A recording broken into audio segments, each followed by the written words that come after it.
Hello and welcome to HBR Talk, not quite 32 after show. True lies. Malaysia moves to censor fake news. Now, this one, I actually picked this one out. My son sent me the link and I started looking at it.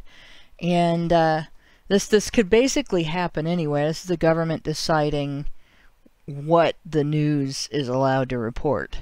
And I think we all know how bad that would be for us were that to occur, say, in the United States or in Canada or the UK, where they might turn around and say, no, you cannot report the facts on gender issues. No, you cannot report the facts on Gamergate. No, you cannot report the facts on Metalgate or any of these other things that have come up.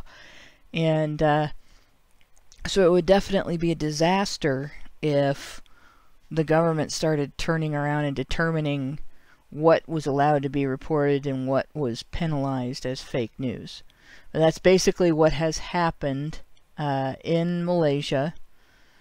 And the image that I'm starting with is the image at the top of the article. And I'm going with an archived link of the article, which I will put in the after show, the talk and poll chat right here. There we go. But the image at the top there, they've actually got an ad that they are running for this. Sharing a lie makes you a liar. And then it goes on with saying to stop fake news. Is it calling Jewish people liars? I don't know. They've all got Pinocchio noses there, so that one looks like nun, or she's got a hijab. But maybe he's just calling Italians liars. There you go. It's Malaysia, so lots of Muslim. Yeah. But apparently the lower house of parliament has passed this bill, and it is expected to be approved by the Senate this week. And now comes the fun part. I'm sure there's going to be like names and stuff in here that I'm going to just butcher. In highway billboards and radio announcements, the government of Malaysia is warning of a new enemy, fake news. On Monday, the lower house of parliament passed a bill outlawing fake news, the first measure of its kind in the world. The proposal, which allows for up to 6 years in prison for publishing or circulating misleading information, is expected to pass the Senate this week and to come into effect soon after. The legislation would punish not only those who are behind fake news, but also anyone who maliciously spreads such material. Online service providers would be responsible for third-party content, and anyone could lodge a complaint. As long as Malaysia or Malaysians are affected, fake news generated outside the country is also subject to prosecution. So, like, if the government of Malaysia decides that the statistics on intimate partner and sexual violence from the United States that get cited by the men's rights movement are incorrect, we could get prosecuted in Malaysia for, if that gets circulated in Malaysia, we could get prosecuted in Malaysia. I don't think they're going to come and get us, but it's still kind of interesting because it means you don't necessarily, you want to find out if you've been flagged as a fake news purveyor in your own country before you go traveling there. Yeah, no kidding. Yeah. What qualifies as fake news, however, is ill-defined. Ultimately, the government would be given broad latitude to decide what constitutes fact in Malaysia. Fake news has become a global phenomenon, but Malaysia is at the tip of the spear in trying to fight it with an anti-fake news law, said name I am not even going to try to pronounce. Let's see. Fada Lola. Oh, geez. Suhaimi Abdul Malik. Suhaimi? Okay, yeah, Suhaimi right. Abdul Malek, a senior official with the Malaysian Communications and Multimedia Commission. And I hate to say it, but that name sounds like when I try to clear my throat. It's horrible. It sounds very Middle Eastern. It probably also it clears out your throat. Your sinuses, yeah. It sounds like somebody badly trying to imitate Arnold Schwarzenegger. What's your name? Exactly. Oh my God. Thank you. I hate to say that. I mean, I know it sounds horrible, but that's just like I'm looking at that and going, ah. and oh, jeez. But yeah, senior official with the Malaysian Communications and Multimedia Commission. When the American president made fake news into a buzzword, the world woke up. Everybody attributes this to Trump. Trump did not invent the term fake news. He co-opted it. Fight him!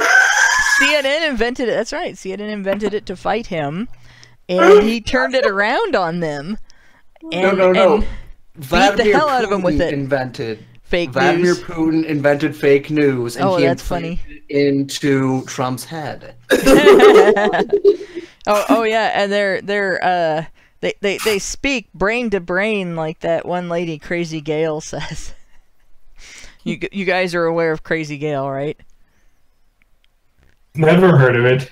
Nope. Oh God, she was a phenomenon on 4chan.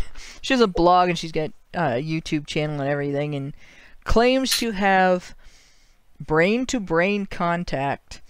Oh. She doesn't say telepathic, she doesn't say empathic or anything like that. You know, just brain-to-brain contact of an illicit nature with Vladimir Putin and like 6 other husbands that she claims she has. I remember that, yeah.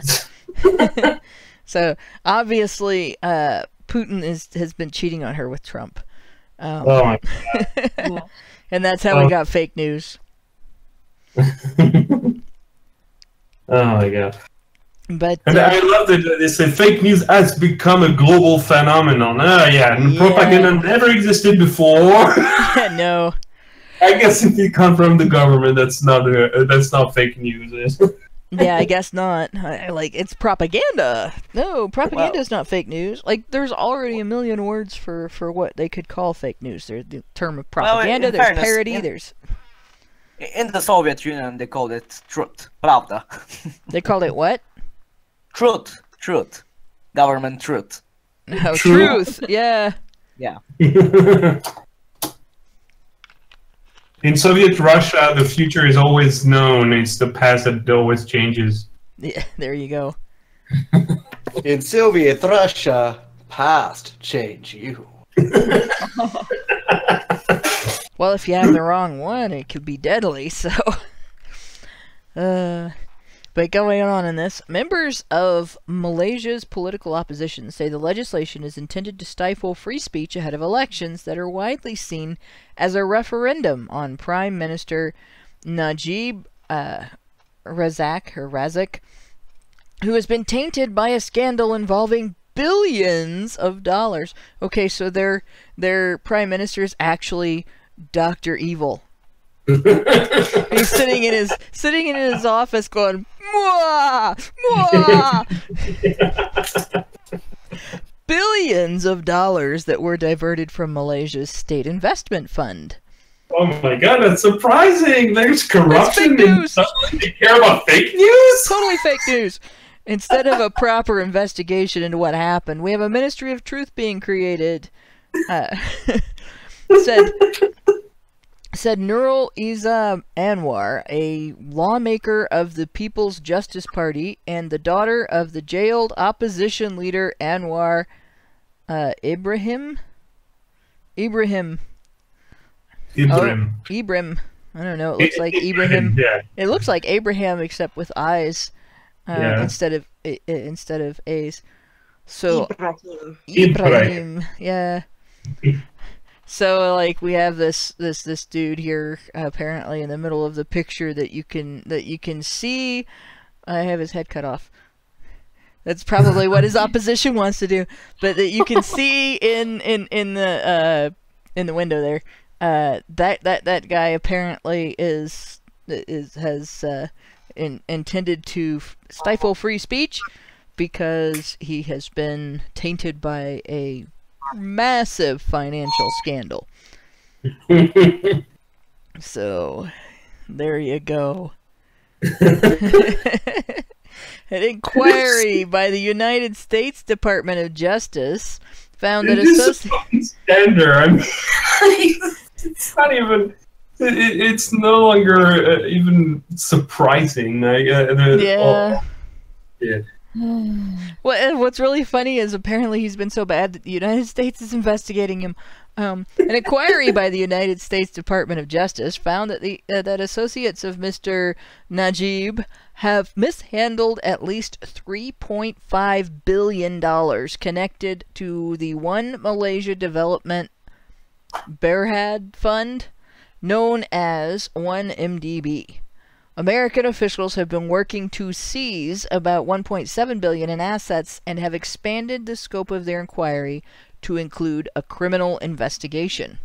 The Department of Justice traced $7.31 million deposited into bank accounts controlled by Mr. Najib to 1MDB.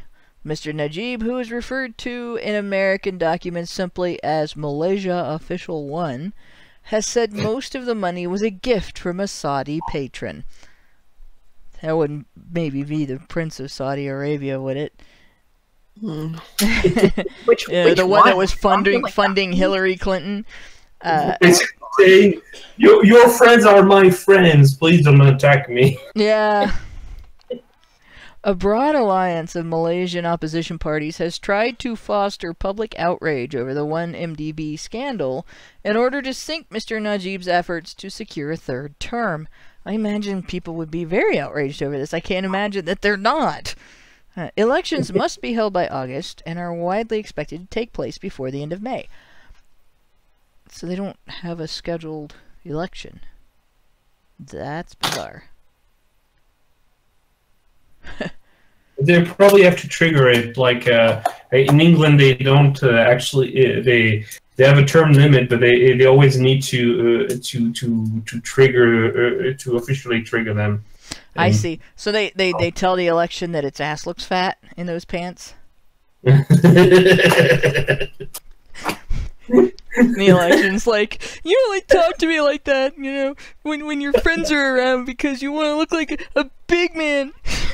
You're such a big man for making fun of my fat ass. And then it goes off and eats a whole carton of ice cream.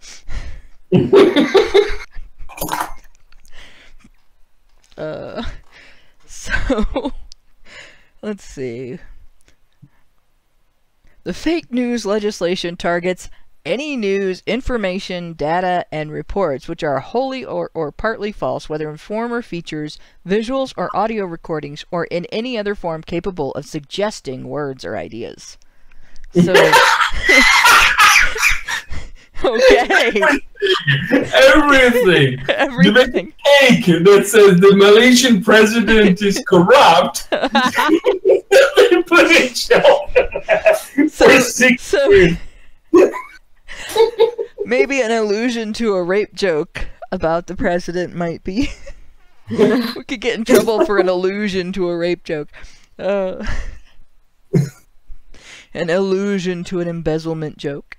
It's not an actual embezzlement joke, and we might not be talking about the president, but... Wow. It's not the pants that make his ass look fat. It's the money that he stuffed in the pockets. The Malaysian authorities say the bill intends to protect individuals and businesses from online attacks. Actually, one individual from one particular set of attacks. He was beaten viciously about the head and shoulders with a blog. It was such a large blog, we weren't sure how the guy was able to lift it with his bare hands. It totally sounds like a blunt object. Well, I can assure you, my blog is definitely a blunt object. Oh. This is so not funny, but it's so funny. Oh. Better laugh than end up crying. I know. Online attacks! I was so angry with this man that I shot him with a Twitter post. Oh no.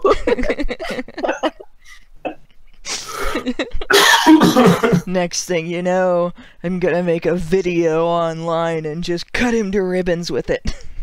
They're gonna send him to the Kumite. Send him to the Kumite. Oh, no. I'm gonna gab him right through the heart. Oh, Jesus Christ. Online attacks. He was mobbed by screaming Redditors. They had 47 threads. They were gonna tie him up and use logic on him. It was horrible.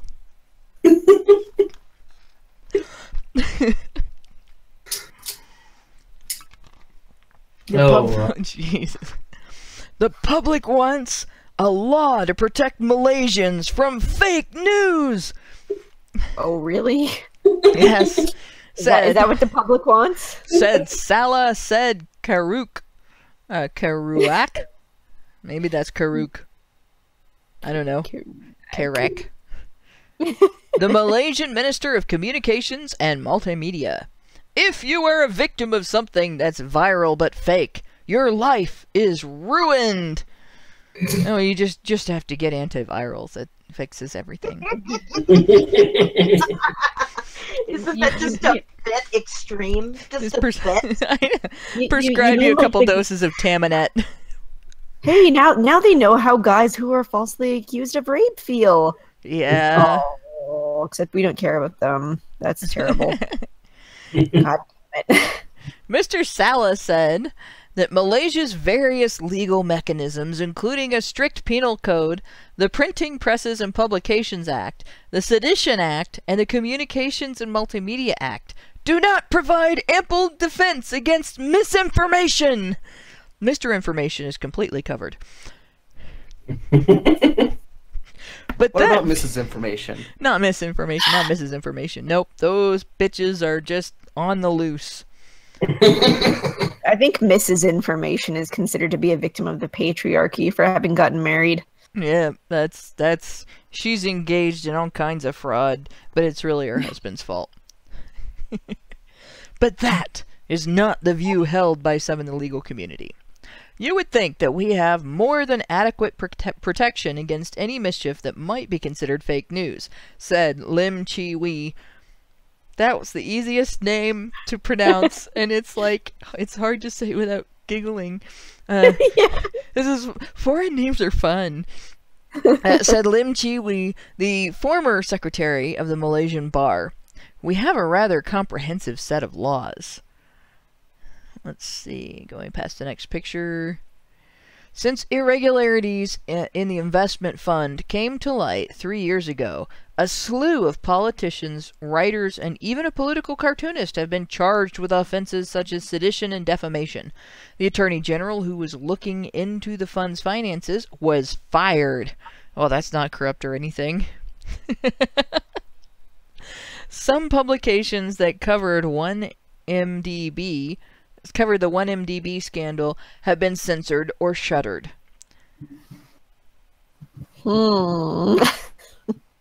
Yep. Late last month, Jailani Johari, Malaysia's Deputy Minister for Communications and Multimedia, gave his definition of what would fall under the new bill.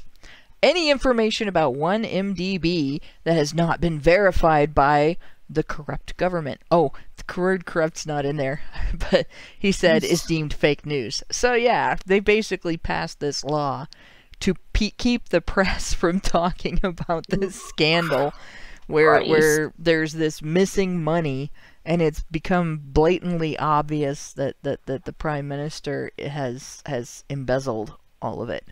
That's wow. Yeah. We're here to protect the public from the facts. I mean, fake news. The Malaysian government says it has conducted various inquiries into allegations of money laundering and graft connected to 1MDB, but has found no evidence of wrongdoing by Mr. Najib. Officials from 1MDB say no money is missing from the fund. We have investigated ourselves and found no evidence of wrongdoing.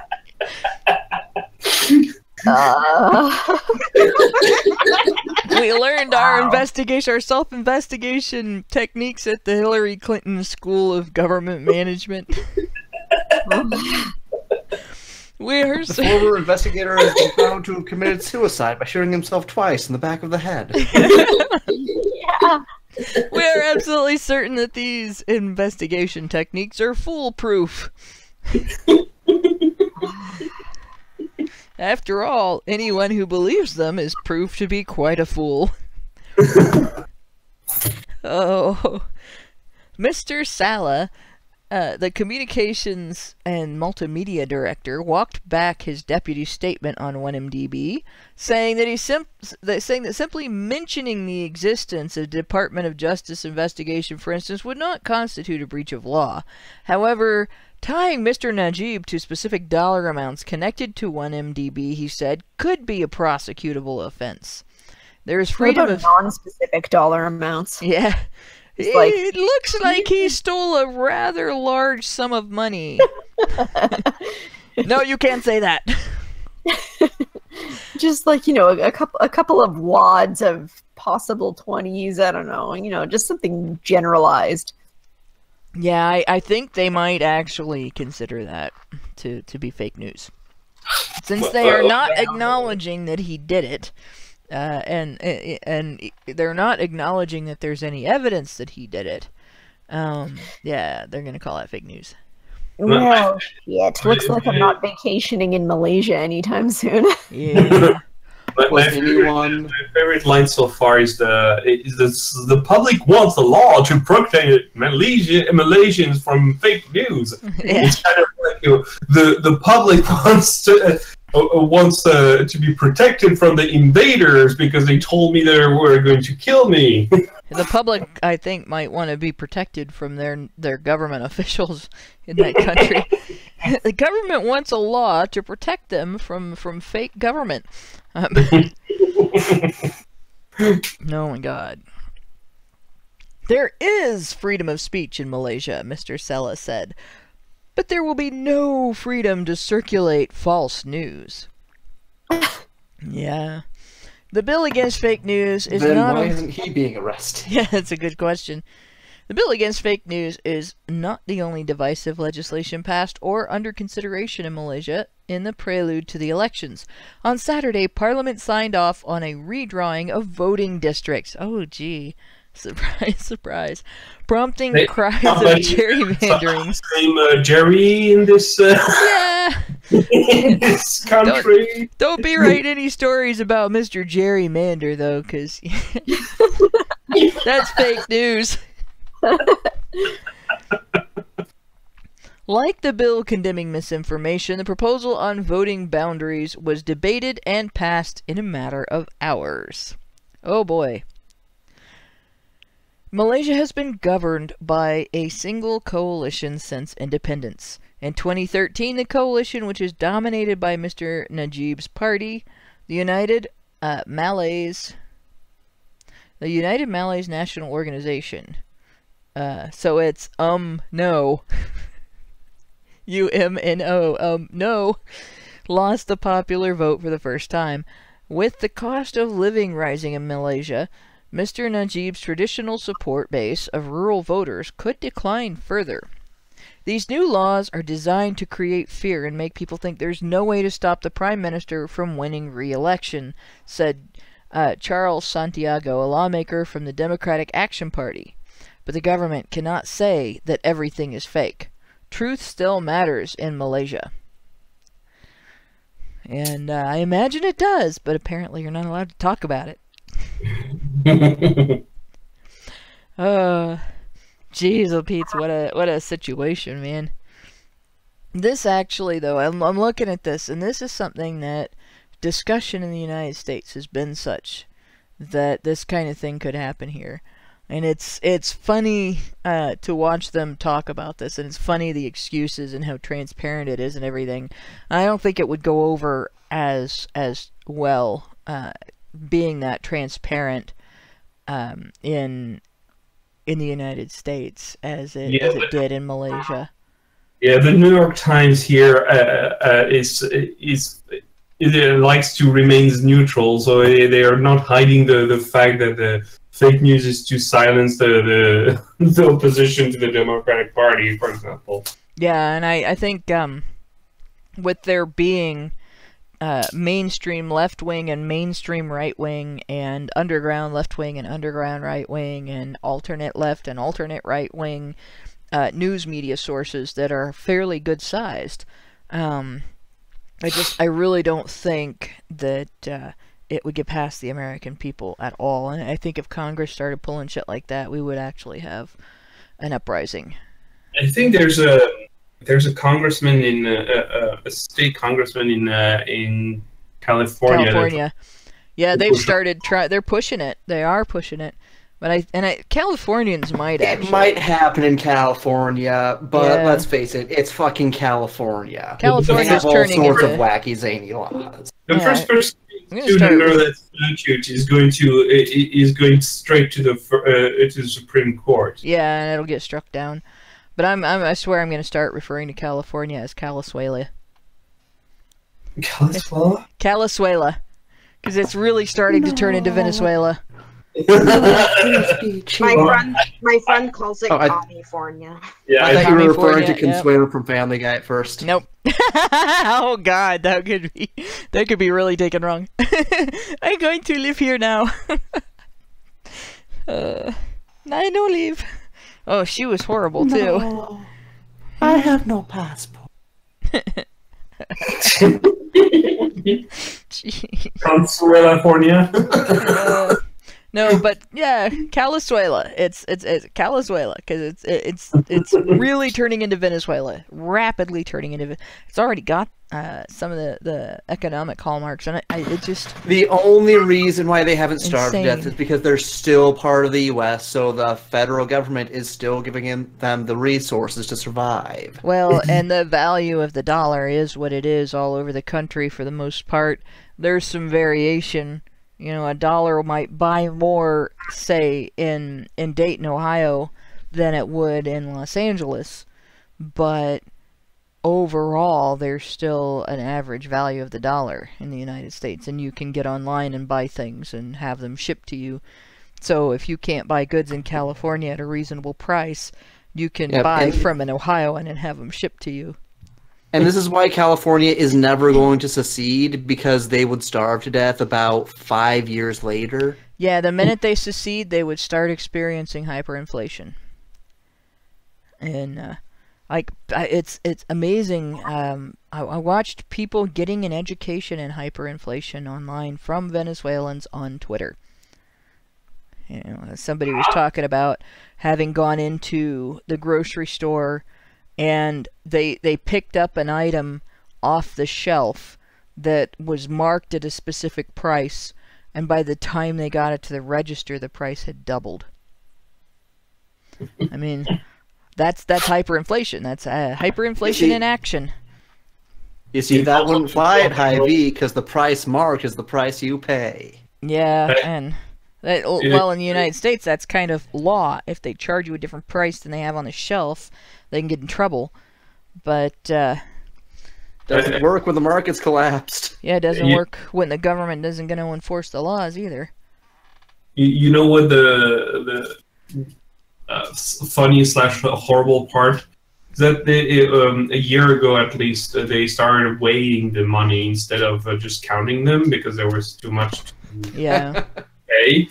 And recently they started to the scale started to not display enough numbers for the money. Yeah.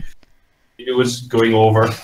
There was an old cartoon back when hyperinflation hit Germany, and the political cartoon showed a what was it? A person went to the store and they had a basket of money, and they went inside the shop and they set the basket of money outside the shop. They went inside and they come back out and the money's on the ground and the basket's gone. Somebody stole the basket and left the money. Yeah, that's a brilliant cartoon. Yeah, there were people that had their pensions mailed to them, checks mailed to them for their pensions because it wasn't enough. It was no longer enough value for the bank to keep it in the bank, and they would get the check, and by the time they got the check, the stamp would be worth more than the check. Yeah, they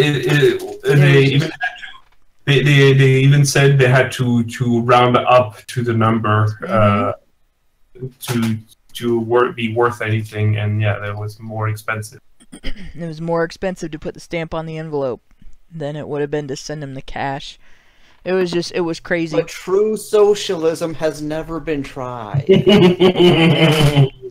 No, it's never been tried. It can't get a jury close enough to it to have a trial. I'm sure once once it's tried, it'll be hanged.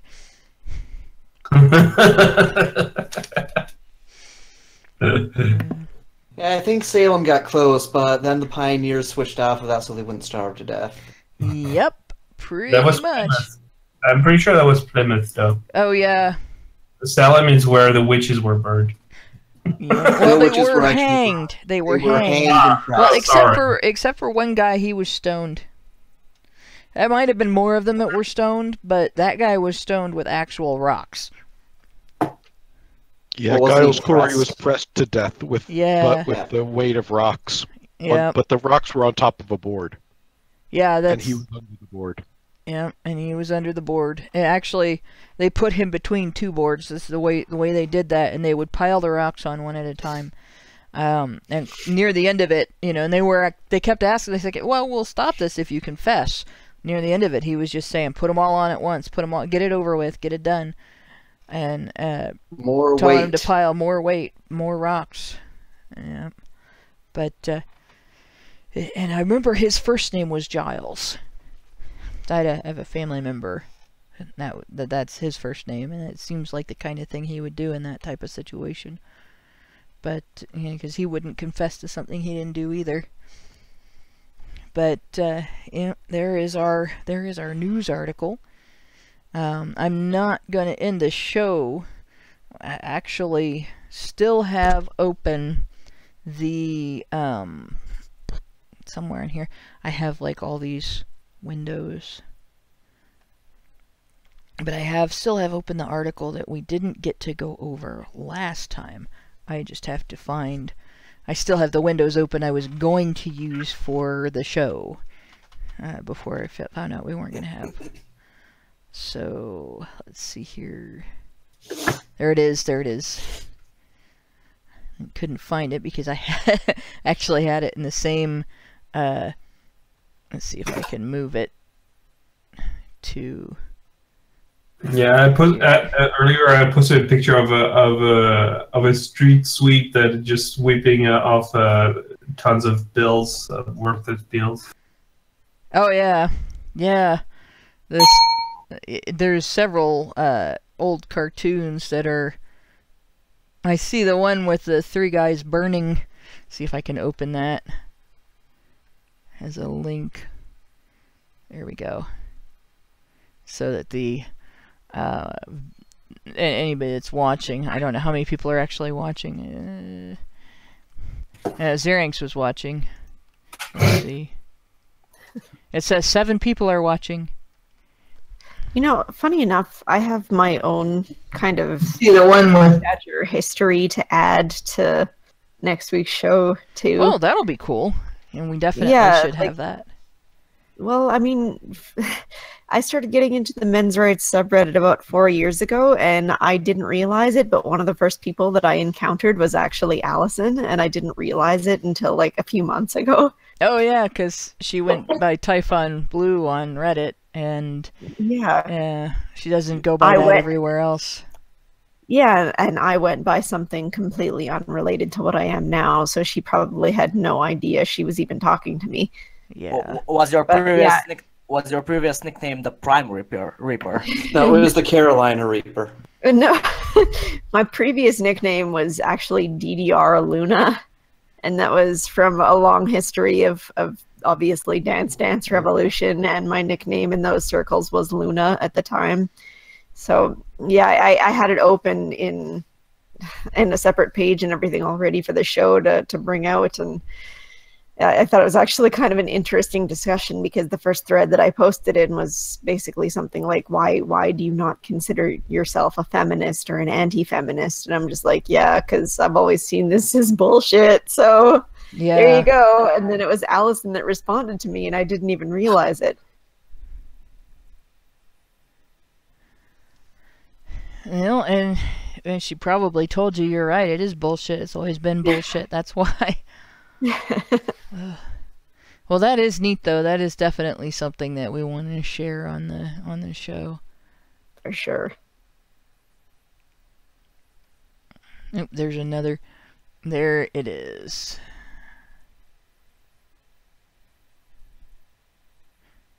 Pressed to death? Yeah, actually, I talked about this guy. This isn't very big. It's not coming up very big on this screen at all. But I talked about this guy when we talked about Bill Cosby. Man, the news sure was intense in the 1600s. His name was Giles Corey. Yeah. Oh yeah, shit. I see that rocks on the person. Yeah, it was a hell of a way to die. And like the guy, I mean, he knew he was not, and everybody that was accused knew they were not guilty of what they were accused of doing. And there's more hyperinflation. There's piles of money. Banknotes used to light the stove in Berlin, August 9, 1923, there on the right. Banknotes being pulped for use as waste paper. That's crazy. I feel like a lot of more liberal circles I run around in used to really far left, like super left. Because when you're in liberal arts programs, that tends to happen. Yeah. For sure. But all of them think of the Weimar Republic as like the super great place and like super progressive for like women, and I just think they're like, do you even know the debauchery and poverty that was going on at that time? It's not a good time to live. Why do you think people were desperate, and why do you think they clung to the promises that someone like Hitler gave them? Seriously? They believe in the Weimar Republic? Yeah. Yeah. Are you shocked? These guys are basically communists. No, but even then, like, I mean, you would want to celebrate the Soviet Russia and like just quietly ignore Germany. Yeah, I would have expected them to think, oh, the Weimar Republic was doing it wrong because it was such absolute crap as a place to live. No. No. Contrary to the absolute crap of the Soviet Russia. Because they're like, these guys have no perspective. They're just like, oh, capitalism is a thing by men, therefore it must be terrible. Well, their whole thing too is like, yeah, but women had like sexual liberation during that time. That's all that matters. Isn't it? So apparently everything falls apart when women have sexual liberation. Yeah, there you go. I suppose they did have sexual liberation, but they didn't have bread. I mean, they couldn't eat anything. They had Well, they enjoyed themselves until they starved to death. They had bread liberation. Were liberated from bread. There you go. They Well, were. just be those They, crazy people that try to they were survive bred. off of fear or whatever, or sunlight Yeah. or whatever those people are. because they didn't have bread, they were bred. Yeah, they could eat themselves and each other. No. They In were. both ways. Well, B-R-E-D. some of them were bred. Some of them were asked specifically to breed. If they survive long enough. Jeez. Yeah. Well, guys, I have another article if you want to go over it. This one is a little different. WSU, which I believe, Washington State University, is offering a class on social construction of Western science. Oh, Fuck, I am so tired of this stuff. I feel like I'm taking an entire class of this. I know. Here we go. Washington State University is offering a class about how scientific knowledge is socially constructed by the social, cultural, economic, and political forces. According to the syllabus, students will learn how gender, race, ethnicity, class, and sexuality have influenced the production of scientific knowledge. Oh, These people look very upset about this. Somebody needs to meme the hell out of this picture. Washington State University is currently offering a class on how Western science is impacted by socially constructed categories such as gender, sexuality, and nationality. can you post the link? Oh, yes, I will post a link. I thought I didn't do that. I will. that guy's Here we go. face, though, he's just like, Oh, he's like, dun dun dun! holy We shit. have caught you! Oh my god, he looks like a monster. Oh, we know what you've been doing. We know what you've been doing, and you're gonna go blind. Oh wait, no, that's a totally different. He looks like he just saw his mom fucking or something. Oh my Or his child with all kinds of drugs in it. god! God. This is a total match for him. This Fred picture is just a total match for him. Shaggy, this isn't weed. Oh shit. I mean, Well like, then. fuck, I shouldn't be focusing on this guy's appearance. I know that's terrible, but like, Jesus Christ, man. Yeah, I know. And I think this is a stock image too, but it's still like these guys were sitting there studying something scientific, and you came along and said something that was like a verbal fart, and they're just looking at you like, "What the fuck, man?" I have the X-ray of your stomach, sir. I know where you put my watch. Give it back Give to it me. back. Okay. Stand back. And this is a women's studies class. Women's studies 220. They're gonna make it all 220. Women's Studies 220, Gender, Culture, and Science is a sophomore level class taught this semester by Jennifer Barclay, an assistant professor at the school's Department of Critical Culture, not to be confused with critical thinking, gender and race, really not to be confused with critical thinking, and race studies. No wonder if they go to the races.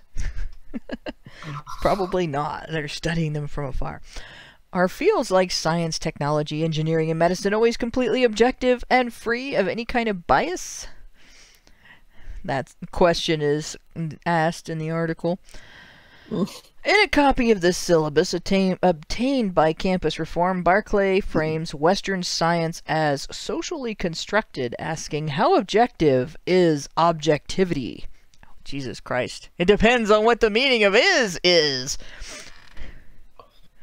Who Yeah, determines... Huh? I just said, yeah, basically. Who determines the facts? and what social, cultural, economic, and political forces influence those who do.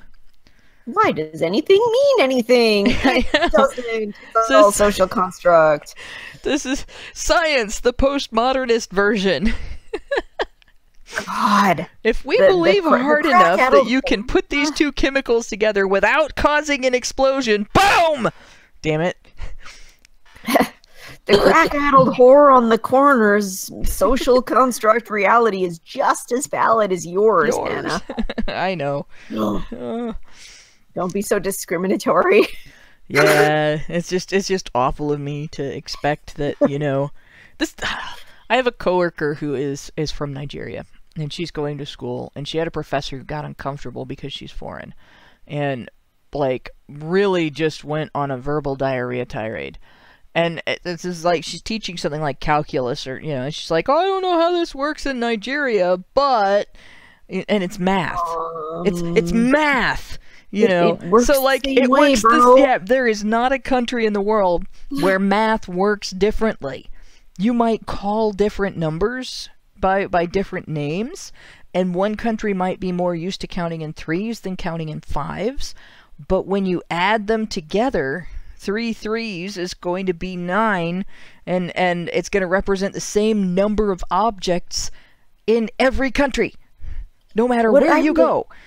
What I really don't understand is why these people, like, why they would want to basically act like facts aren't a real thing. Like, how is it better to live in a world where 2 + 2 = 5 or 6 or banana or hammer or whatever the fuck you want 2 + 2 to equal? Do you want it?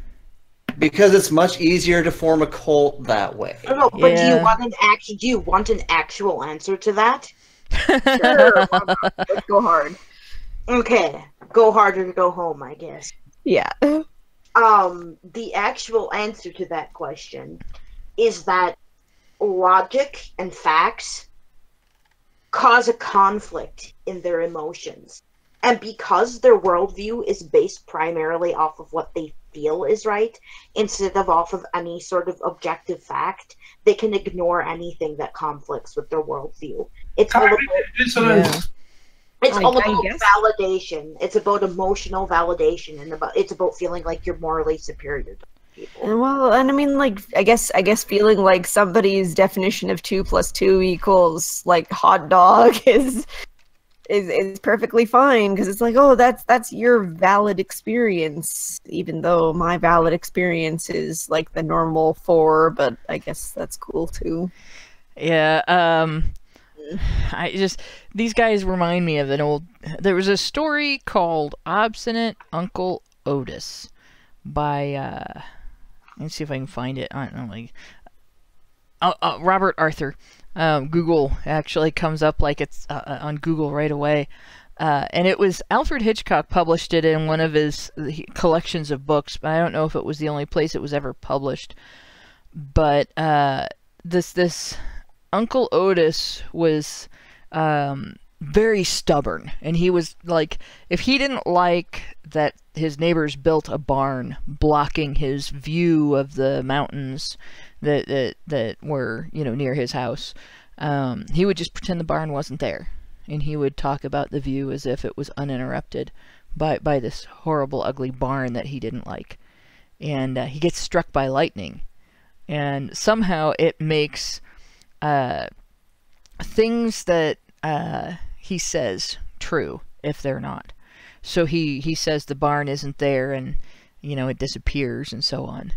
Well, he also has a pre-existing condition where occasionally when he hits his head he gets amnesia, and he thinks he's a shoe salesman with an entirely different name and not Mr. Otis, Uncle Otis. And of course this happens to him after the lightning strike, and he denies that Otis exists while he's getting ready for bed, and he drops the first shoe while he's going on this tirade about Otis not existing, and then his wife is left waiting on the other side of the door, waiting for the other shoe to drop, because he's disappeared. And it's just like, I could just see that postmodernists thinking themselves out of existence. And it's all well and good until they decide something is true that the fact that it's not true means that them making a decision as if it is going to lead to their death. There's a bridge across this gulf right over here. We can just cross the chasm right over here where this bridge is that's supposed to be here, and so I'm just gonna say there's a bridge here, and I'll just walk right out onto the bridge to my death. You know, just something stupid like that. And Well, you I have to just can see understand that that happening. they're going to try their best to take all of us with them when they do that. Yeah. Death is a social construct. Death is a social you- construct, yes. And if it's you not want proud. a more concrete, if you want a more concrete example, hey, I'm just going to print that money because that's going to make us rich. Yeah. Yeah. And then for for Wall Street it becomes a very concrete example. Pun intended. Oh, jeez. Remy got that right away. Now that's graveyard humor. Oh. So to answer the question of whether fields like science, technology, engineering, and medicine are always completely objective and free of any kind of bias, Barclay plunges to map the rise of Western science and the ways that ideas about gender, race, ethnicity, class, sexuality, and nationality shaped the production of knowledge, and many other seemingly objective topics. Well, I for one think that the number one is way too phallic. Totally need to round that number out. It really is. And if people get confused because there are two things that look like a zero, it's their fault and they're sexist. Like, if it's written in the correct way, it like actively has balls on the bottom. There we go. and yeah, it's kind. It like Discord doesn't do it right, but it totally has the balls normally. You mean the serif?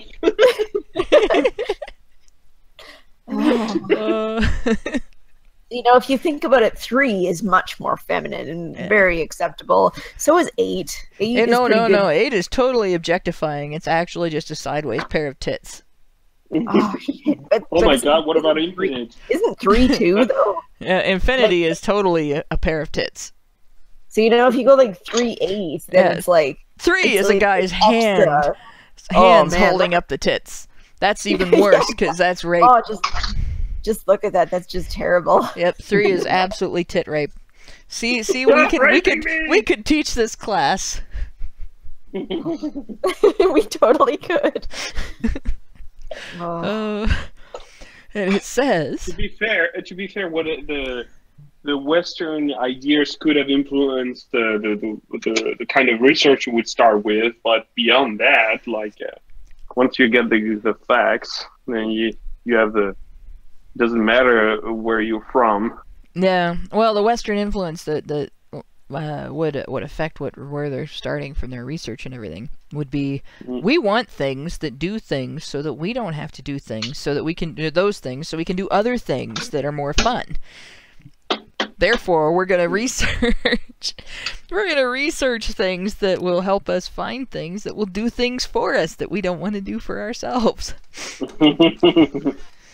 We want things that will cure things that we don't want to have so that we can go out and have other things that are much more fun.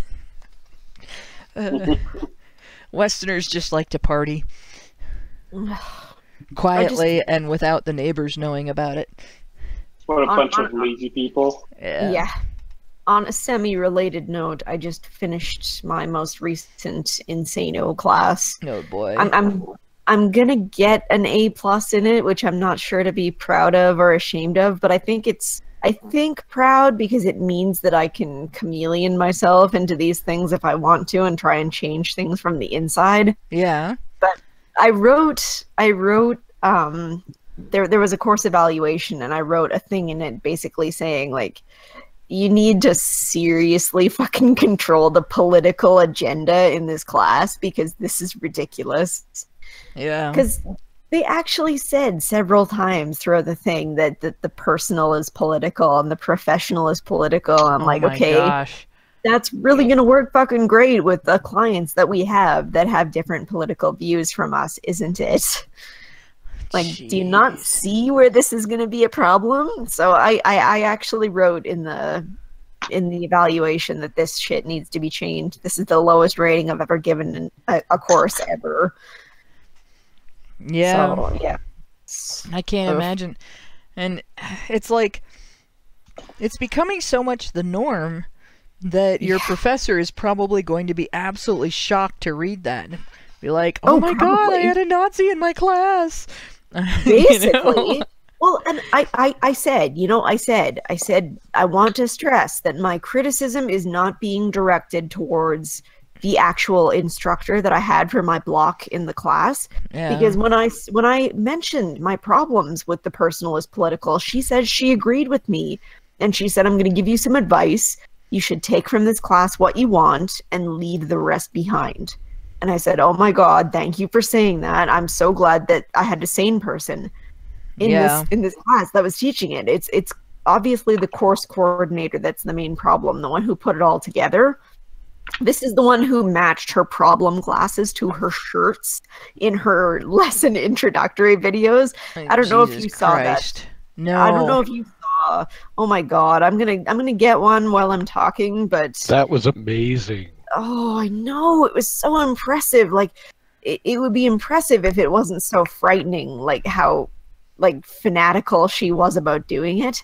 But either way, yeah, like it's obvious that she had the problems and not the teachers. The teachers are basically just parroting the stuff, right? So, but yeah, this stuff needs to be challenged wherever it can be, ideally. So yes, but it's all biased. None of the topics are objective at all. No, not at all. There's nothing objective about numbers and what they represent. If you have one of something, but you talk to a social justice warrior, that might mean a different number.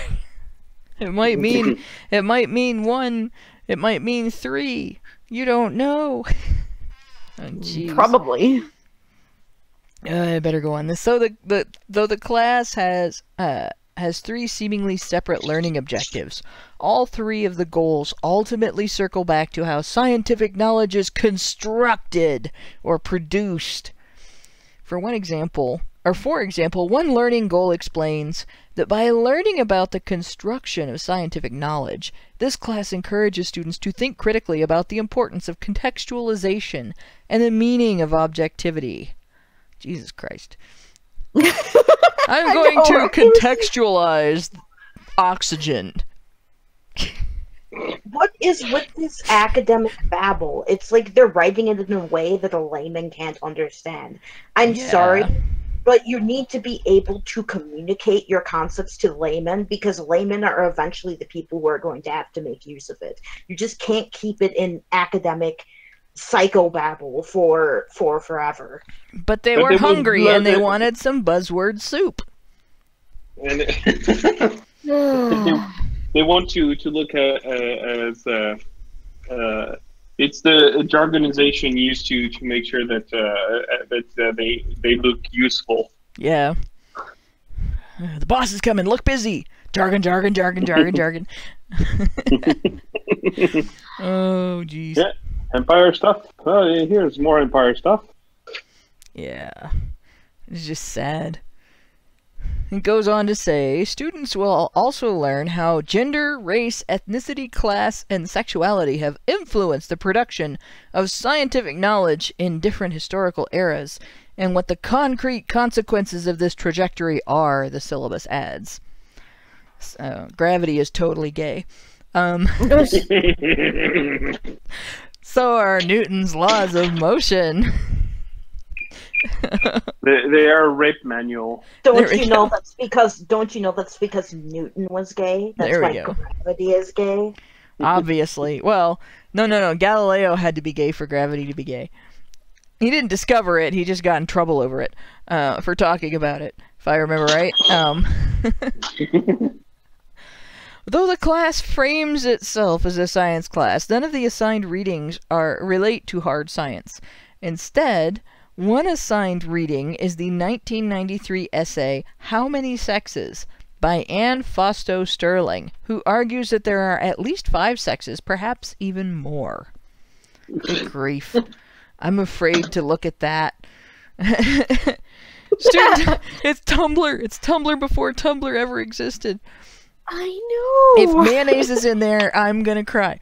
Students Students will also watch clips from the contractual obligation implementation episode of The Big Bang Theory, because, you know, pop culture television shows are that are caricatures of real nerds are absolutely 100% scientific. The contractual... The contractual obligation implementation episode of Big Bang. I quit watching Big Bang Theory after like the 2nd or 3rd season because it got annoying. Is it because you realized that Sheldon was exercising futility with his career? Quote unquote.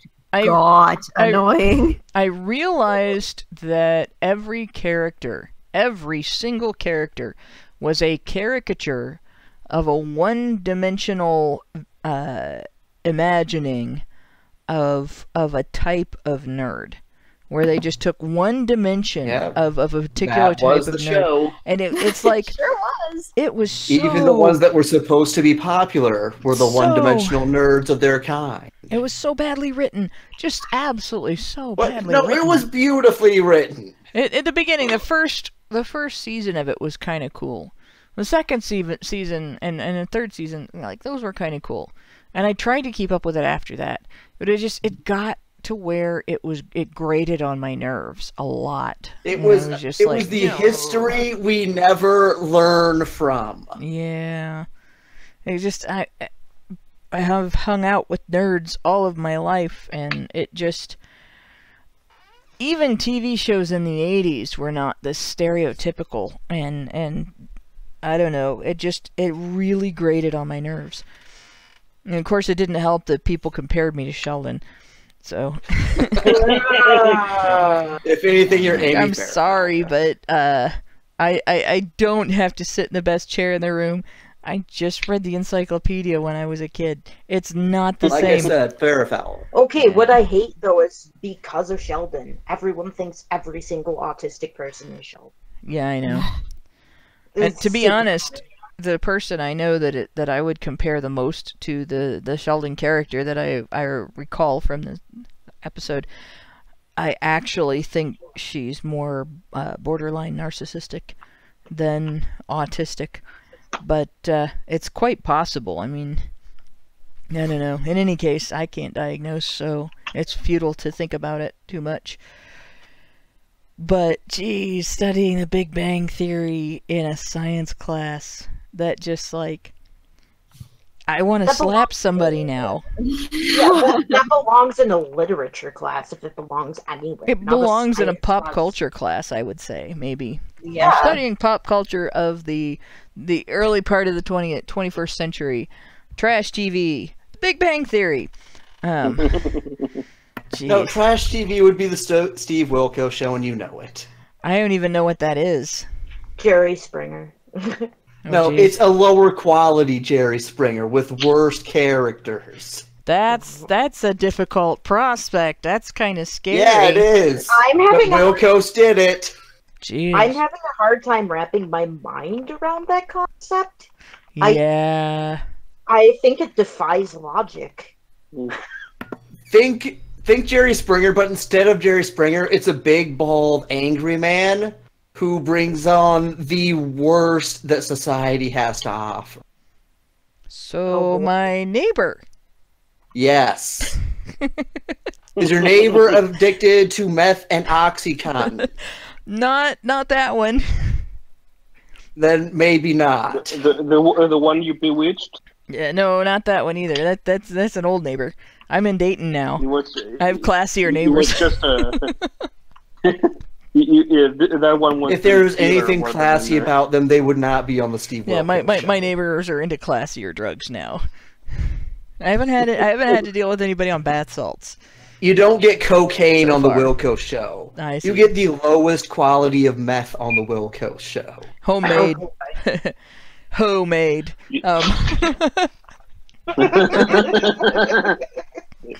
I thought Steve Wilco used to be a bouncer on the Jerry Springer show. He That did. meth was made with love, you guys. No, He no, was no, no, the it's, head of security on the Jerry Springer show, and then he made his own show.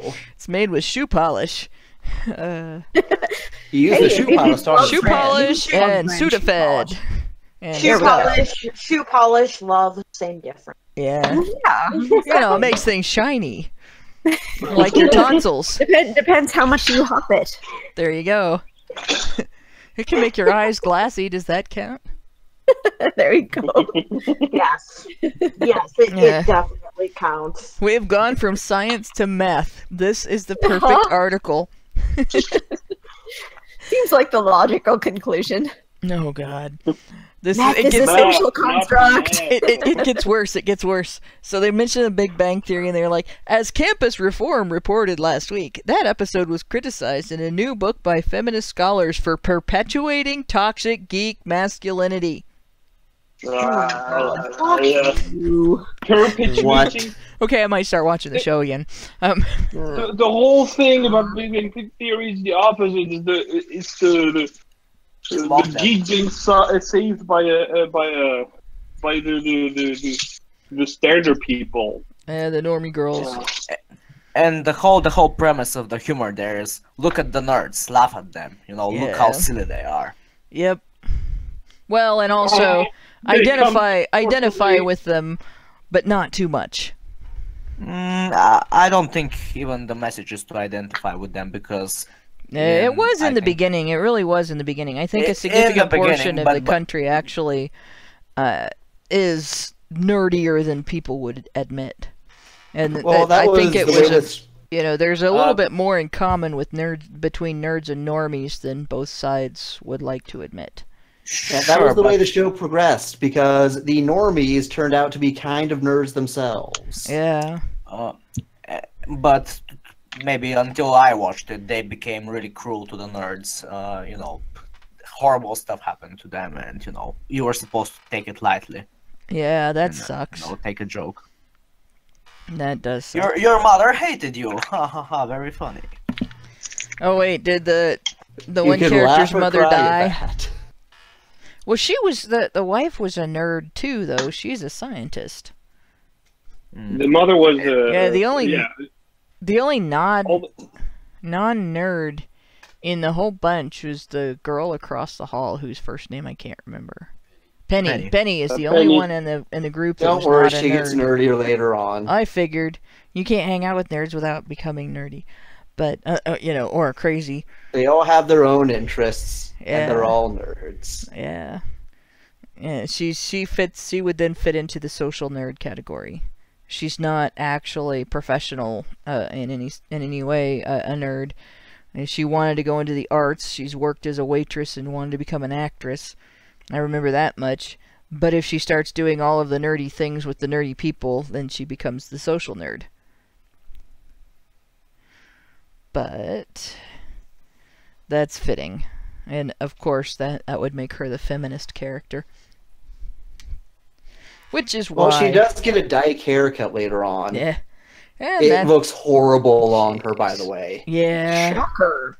Is there anybody that it doesn't look horrible on? Like, I feel like it universally looks horrible on everyone. I mean, if you Well- already look like shit, it might make you look better, like with Ellen DeGeneres. That is why there is guess. unlike the song about the Beatle haircut, there's no mirror song. My girlfriend got a dyke haircut. But I guess that's why they're all on about this toxic geek masculinity. And going on, it says, to bash men. yeah, quoting feminist theorist Simone de Beauvoir. Beauvoir. Okay. I always want to say it like the Simpsons say their names. It just Bouvier, yeah, but that's a different name Beauvoir, entirely. yeah. Barclay also suggests that knowledge is patriarchal venture. is a patriarchal venture. So knowing things, just knowing, having knowledge is patriarchal now. Writing that representation of the world, like the world itself, is the work of men. The world is the work of men now. This planet, men made it. They describe it from their own point of view, which they confuse with the truth. Damn, we're amazing. Yeah. We're so awesome. Look at all the things they attribute to us. Campus Reform reached out to Barclay for comment, but did not receive a response. Surprise, surprise, surprise. If this is a men's world, I'm glad we have it, and I don't want to see a woman's world. Sorry. Yeah. Well, you got to realize that it was apparently created. Maybe they're attributing it to a god. It's really misogynistic to not want grass huts for your future. Yeah. Well, which type of grass? Are they made out of marijuana? Because I know some people that would live in those. They would just sit there all day and breathe.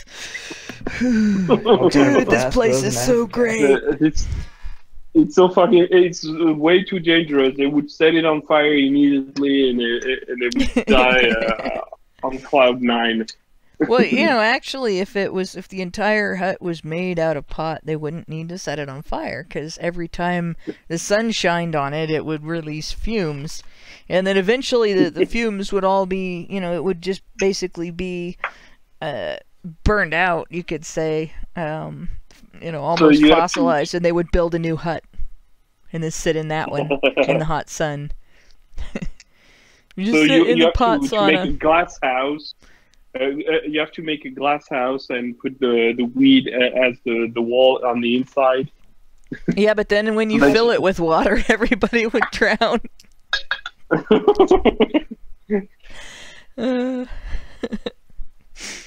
don't know if they would realize it, so it doesn't matter. You know what they say, those who live in glass houses shouldn't, and in pot houses shouldn't use... shouldn't use bongs. Those who live in glass houses shouldn't get stoned. I mean, throw stones.